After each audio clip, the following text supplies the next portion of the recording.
صلی اللہ علی محمد صلی اللہ علیہ وسلم. اللهم صل على محمد النبي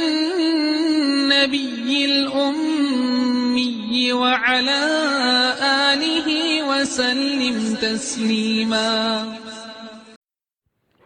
اعوذ باللہ من الشیطان الرجیم. بسم اللہ الرحمن الرحیم. والصلاۃ والسلام علی رسولہ الکریم. آج ہم بخاری شریف کی حدیث نمبر 22 اور 23 دیکھیں گے، اور یہ احادیث جو ہیں باب تفاضل اہل الایمان فی الاعمال میں ہے کہ اہل ایمان کا اعمال میں ایک دوسرے سے بڑھ جانا. حدیث نمبر 22 عن ابی سعید خدری رضی اللہ تعالی عنہ قال یدخل اہل الجنت الجنت و اہل النار النار، کہ نبی کریم صلی اللہ علیہ وسلم نے فرمایا کہ جب جنتی جنت میں اور دوزخی دوزخ میں داخل ہو جائیں گے، ثم یقول اللہ تعالی، پھر اللہ تعالیٰ فرمائیں گے اخرجو من کان فی قلبہ مثقال حبۃ من خردل من ایمان، کہ نکالو ان لوگوں کو جن کے دل میں رائی کے دانے کے برابر بھی ایمان ہے، یعنی ایسے لوگوں کو جن کے دل میں رائی کے دانے کے برابر بھی ایمان ہے، ان کو دوزخ سے نکال لو. فیخرجون منها قد اسودوا فیلقون فی نحر الحیاء، پھر ان کو نکال لیا جائے گا اور وہ جل کر کوئلے کی طرح سیاہ ہو چکے ہوں گے. اور فیلقون فی نحر الحیاء او الحیات، پھر ان کو ڈالا جائے گا نہر حیاء یا نہر الحیات. یہ راوی کو یہاں شک ہو گیا، شک کو مالک، ان کو شک ہو گیا کہ لفظ حیات تھا یا حیات تھا، حالانکہ دونوں ہم معنی الفاظ ہیں، لیکن یہ حدیث میں احتیاط کی ایک بہت بڑی مثال ہے کہ کس طرح سے احتیاط کی جاتی تھی کہ ایک اگر تے کا بھی فرق ہے تو اس کو بھی بیان کر دیا جائے. فَيَنبُتُونَ كَمَا تَنبُتُ الْحَبَّةُ فِي جَانِبِ السَّيْلِ، پھر کیا ہوگا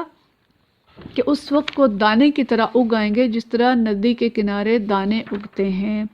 أَلَمْ تَرَ أَنَّهَا تَخْرُجُ صَفْرَاءُ مُلْتَوِيَّةً، کہ تم دیکھتے نہیں ہو کہ کس طرح سے دانہ زردی مائل پیچ در پیچ نکلتا ہے، یعنی جب زمین سے دانہ نکلتا ہے اس کی جو کومپل نکلتی ہے کس طرح سے اس کا مڑا ہوا سر ہوتا ہے اور وہ پھر آہستہ آہستہ سر اٹھاتا ہے. تو اسی طرح سے یہ لوگ جو دوزخ سے نکالے جائیں گے اور کالے ہو چکے ہوں گے، جب انہیں نہر حیات میں ڈالا جائے گا تو اسی طرح سے جھکے ہوئے سروں کے ساتھ اور آہستہ آہستہ کومپلوں کی طرح سر اٹھائیں گے. حدثنا قال وحیب حدثنا عمرو الحیات وقال خردل من خیر، کہ وحیب کہتے ہیں کہ ہم سے عمر نے حیا کی بجائے حیات اور خردل من ایمان کی بجائے خردل من خیر کا لفظ بیان کیا، یعنی دو جو اختلاف الفاظ کے آئے ہیں دونوں کی یہاں تشریح کر دی گئی کہ حیا یا حیات یا ایمان کی بجائے خردل من خیر کا لفظ جو ہے وہ بھی استعمال کیا گیا ہے. اسی طرح ہم ساتھ ہی حدیث نمبر 23 کا مطالعہ بھی کر لیتے ہیں اور پھر دونوں کی ہم تشریح دیکھیں گے. حدثنا محمد بن عبید، اور یہ بیچ کی روایت کو میں چھوڑتے ہوئے حضرت ابو سعید خدری رضی اللہ تعالیٰ عنہ سے آگے روایت ہے. قال رسول اللہ صلی اللہ علیہ وسلم بین انا نائم، جب میں سو رہا تھا، رأیت الناس یعرضون علی، میں نے دیکھا کہ لوگ میرے سامنے پیش کیے جا رہے ہیں، وعلیہم قمص، اور انہوں نے کرتے پہنے ہوئے ہیں، منہا ما یبلغ السدی ومنہا ما دون ذالک، تو میں نے دیکھا کہ کسی کا کرتا سینے تک ہے اور کسی کا اس سے نیچے ہے. وعرض علی عمر بن خطاب رضی اللہ عنہ، اور میرے سامنے عمر بن خطاب لائے گئے، وعلیہ قمیص یجرہ، اور وہ قمیص کو گھسیٹ رہے تھے، یعنی ان کا کرتا اتنا نیچا تھا کہ اس کو زمین سے وہ چلتے ہوئے گھسیٹ رہے تھے. قالوا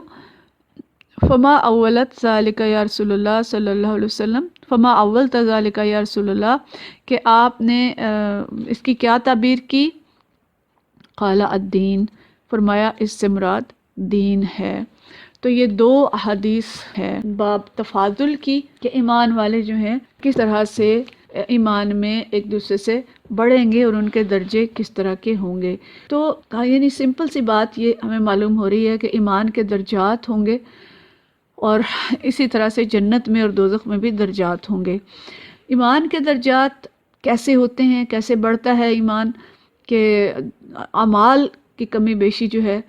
وہ ایمان میں بھی کمی بیشی کر دیتی ہے، اور بعض لوگوں کا ایمان پہاڑوں جتنا ہوتا ہے، بعض کا رائی کے دانے جتنا ایمان ہوتا ہے، پہلی حدیث میں رائی کے دانے کا ذکر آیا، اور دوسری حدیث میں جو نبی کریم صلی اللہ علیہ وسلم نے اپنے خواب بیان فرمایا اس میں قمیص کا ذکر آیا کہ جس میں طویل قمیص، حضرت عمر رضی اللہ تعالیٰ عنہ کی مثال دے کے کہ ان کی اتنی لمبی قمیص تھی، ان کا اتنا ہی لمبا دین تھا، اتنا ہی لمبا اور مضبوط ایمان تھا، اور کچھ لوگوں کے ایمان جو دیکھے گئے وہ سینے تک اور سینے سے نیچے اور سینے سے اوپر بھی دیکھے گئے۔ تو یہ درجات ایمان کے پہاڑوں جتنا ہے یا رائی کے دانے جتنا ہے، اور درمیان میں اور بھی بہت سارے درجات ہیں جو اس سے کم یا زیادہ ہوں گے۔ تو پہاڑوں جتنا اور مضبوط ایمان جس شخص کا ہوتا ہے وہ ہر حال میں استقامت اور ایمان پر قائم رہتا ہے۔ دنیا کی رغبتیں، مجبوریاں، رشتہ داریاں، مصائب، کوئی چیز ان کو ایمان اور عمل صالح سے نہیں روک سکتی۔ ان کی ترجیح اللہ اور اس کے رسول صلی اللہ علیہ وسلم سے محبت، ان کی اطاعت، ان سے وفاداری اور دین پہ چلنا، اور ہر حال میں اللہ کی خوشنودی کی فکر، جیسے کہ ہم باب الایمان میں پڑھتے چلے آ رہے ہیں کہ وہ ایمان کا مزہ بھی چکھتے ہیں، ان کے اندر استقامت بھی ہوتی ہے کہ وہ آگ میں ڈالے جانے کو پسند کرتے ہیں لیکن ایمان سے پلٹنا پسند نہیں کرتے۔ تو ان کے اندر استقامت اس قدر ہوتی ہے کہ جان مال ہر چیز اللہ کے راستے میں قربان کر سکتے ہیں، دین اسلام اور ایمان پر کمپرومائز نہیں کر سکتے۔ اس کی بہترین مثال انبیاء کرام رضوان اللہ علیہ الصلوۃ والسلام ہیں جو استقامت کے پہاڑ ہوتے ہیں۔ پھر صحابہ کرام ہیں، جیسے حضرت عمر رضی اللہ تعالیٰ عنہ کی مثال دی گئی، اور دوسرے حضرت ابوبکر صدیق رضی اللہ تعالیٰ عنہ ظاہر ہے ان سے بھی ایمان میں زیادہ تھے، اور پھر درجہ بدرجہ دوسرے لوگ۔ تو ایمان کے درجات کا فرق ہمیں سمجھنا چاہیے، اور اعمال کے درج کا بھی فرق سمجھنا چاہیے، اعمال کے درجات کا بھی۔ مثال کے طور پہ سب جانتے ہیں کہ اللہ سمیع بصیر ہے، تو جو شخص یہ جانتا ہے کہ اللہ تعالیٰ سب کچھ سن رہا ہے اور سب کچھ دیکھ رہا ہے، اگر وہ اس پہ مضبوط ایمان رکھتا ہے تو وہ منہ سے کوئی غلط بات دانستہ نہیں نکالتا کہ اللہ سن رہا ہے۔ وہ اللہ کا ذکر کرتا ہے، اللہ سے مناجات کرتا ہے، تنہائی میں چھپ کر بھی گناہ نہیں کرتا کہ اللہ دیکھ رہا ہے۔ ہر وقت ہر جگہ اللہ کی موجودگی کا احساس ایسے لوگوں کو نیکی پر ابھارتا ہے اور گناہ سے روکتا ہے، اور ہر مشکل میں دین پر قائم رکھتا ہے، اور ہر مصیبت میں اللہ سے ان کا مضبوط تعلق ہوتا ہے۔ امر بالمعروف اور نہی عن المنکر کرتے ہیں، لیکن کمزور ایمان والے لوگ کیا ہوتا ہے کہ جانتے تو ہیں کہ اللہ سمیع بصیر ہے، جانتے ہیں کہ اللہ سن رہا ہے، دیکھ رہا ہے، لیکن اس کے باوجود وہ گناہ بھی کر جاتے ہیں، کبھی ڈر جاتے ہیں اور کبھی بالکل نڈر ہو جاتے ہیں۔ جس طرح کی محفل ہو کبھی کبھی اسی طرح کی محفل میں رنگ جاتے ہیں، اور امر بالمعروف اور نہی عن المنکر کی ہمت نہیں پاتے، بس دل میں برا سمجھتے ہیں۔ اور کچھ وہ ہیں کہ جو دل میں بھی برا نہیں سمجھتے اور خود برائیوں میں مبتلا ہو جاتے ہیں۔ تو دنیا میں ہمیشہ ہر طرح کے لوگ موجود رہے ہیں، اور اس وقت جو دنیا اسلام کی حالت ہے وہ کافی زیادہ دگرگوں ہے۔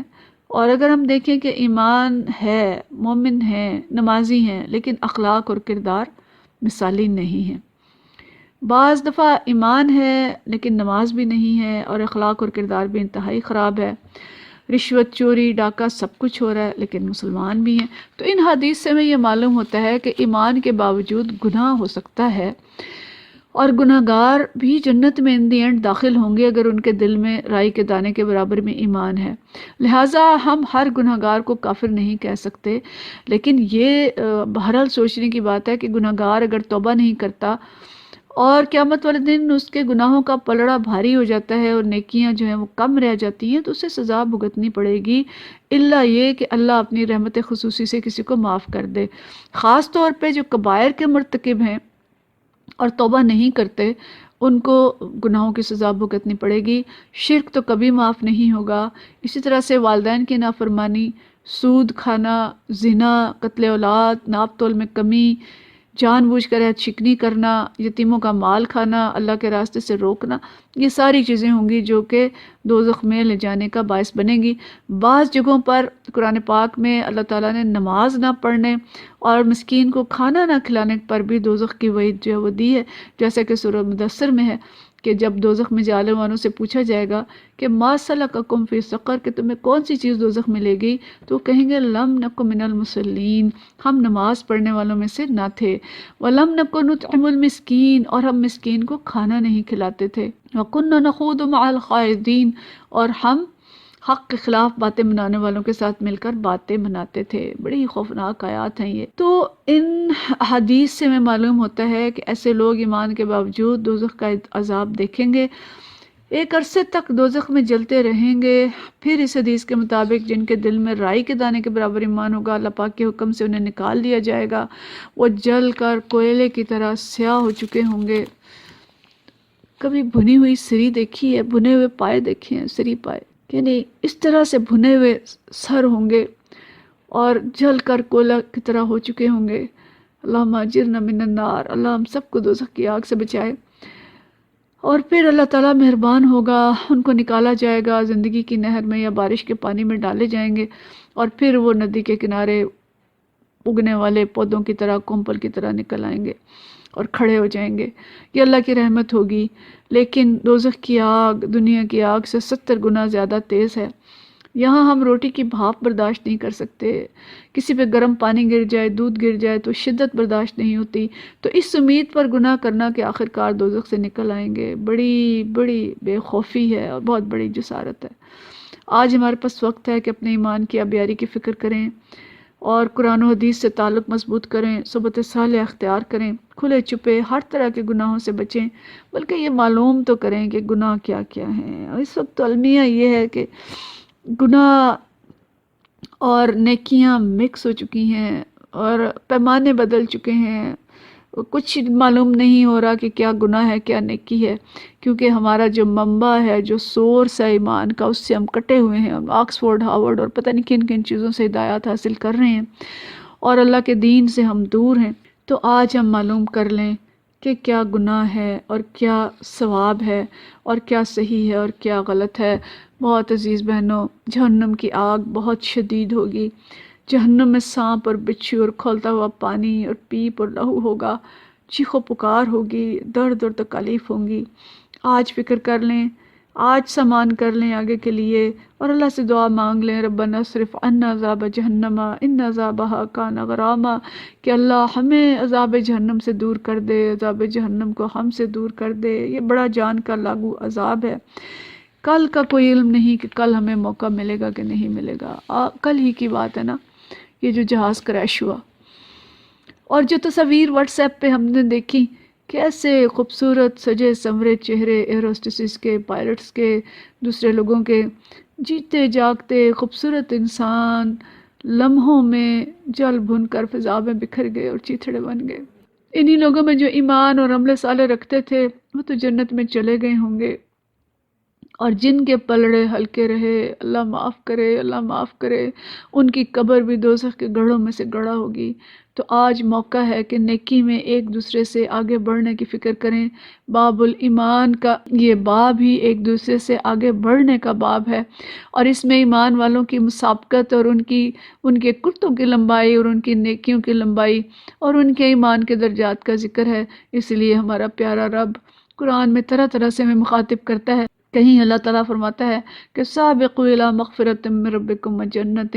کیا لوگوں مقابلہ کرو اور ایک دوسرے سے آگے بڑھنے کی کوشش کرو اپنے رب کی مغفرت کی طرف اور رب کی جنت کی طرف۔ اور کہیں اللہ فرماتا ہے سارعوا الی مغفرۃ من ربکم وجنۃ عرضها السماوات والارض، کہ دوڑو اور ایک دوسرے سے آگے بڑھنے کی کوشش کرو اپنے رب کی مغفرت اور اس کی جنت کی طرف، جس کی جو وسعت ہے زمین اور آسمانوں جیسی ہے۔ تو جنت کی طرف دوڑ کا مقابلہ اور دوزخ سے بچنے کا مقابلہ یہ ہم نے کرنا ہے۔ ہمارا مقابلہ صرف یہ نہیں ہونا چاہیے کہ ہم میں سے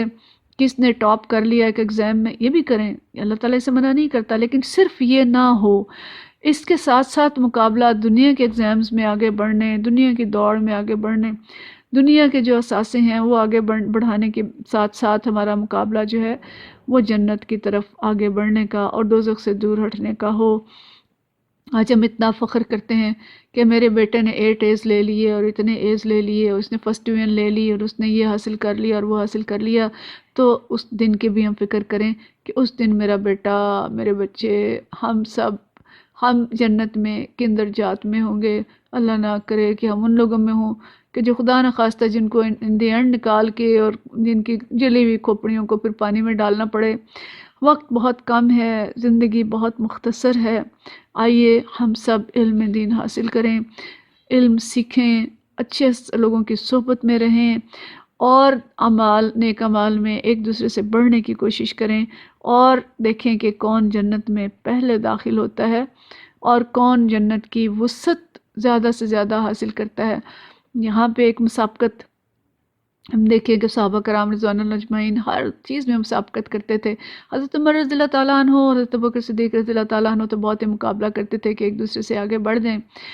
تو ایک دن ذکر ہو رہا تھا کہ کون جنت میں سب سے پہلے جائے گا، حساب کتاب سب سے پہلے ہوگا، تو فرمایا کہ عمر رضی اللہ تعالیٰ عنہ کا حساب کتاب وہ سب سے پہلے سرخرو ہوں گے اور جنت میں جائیں گے۔ تو صحابہ نے پوچھا کہ تو حضرت ابوبکر صدیق؟ تو فرمایا کہ ان کو تو فرشتے پہلے ہی اٹھا کے جنت میں لے جا چکے ہوں گے، یعنی ان کا درجہ اتنا بلند ہوگا کہ وہ حساب کتاب کے ان کا چکر ہی نہیں ہوگا اور وہ سیدھے جنت میں چلے جائیں گے۔ اور حضرت ابوبکر صدیق کا ایمان تمام امتیوں میں سے سب سے زیادہ ایمان ہے، اور انہیں روز حشر جنت کے ہر دروازے سے آواز دی جائے گی۔ تو اللہ کرے کہ ہم بھی ان لوگوں میں سے ہو جائیں جنہیں جنت کا کوئی ایک دروازہ پکار لے، اور ہم سلامتی کے ساتھ جنت میں داخل ہو جائیں اور دوزخ کی آگ سے بچ جائیں۔ لیکن اس کے لیے کرنا کیا ہے؟ آج